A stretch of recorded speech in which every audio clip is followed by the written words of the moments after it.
ئێمە نابێ ژنەکان و کچەکانمان ڕوت و قوت کەینەوە بچین ئەو جل و بەرگانەیان بۆ بکڕین کە خی گەورە پێی ناخۆشە.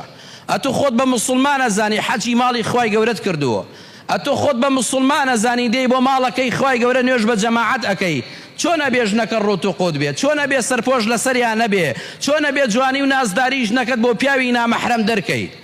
لەم ڕۆژگاری فیتنەیە، لەم ڕۆژگاری فیتنەیە کە وەکو شەوی تاریک وایە فیتنە، واتە وەکو بارانی بەخوڕدا بەزێتە سەر ئەو خەڵکە. ئەبێ ئاگال لە ژنەکەت بێ بۆ ئەوەی کەوا خەڵکی خراپ هەڵی نەخەڵەتێنێ و بە ڕێگای خراپان نەیبا. ئەبێ ئەو ڕێگانە بگریتە بەرکەوە ژنەکەت بە ڕێگای خراپان نەچێ. ئەتۆ بچی فەیسبووکێکی بۆ دابنەی، لەو لایشەوە ڕووتی کەیتەوە، لەو لایشەوە تێکەڵ خەڵکی نامەحرەمی بکەیت، چۆن ئەم ئافرەتە بەرباد نابێ و خراپ نابێ؟ اینجا دەی بۆ لای من ئەدەی بەسەری خۆتا ژنەکەم خەریکی خراپەکاریە؟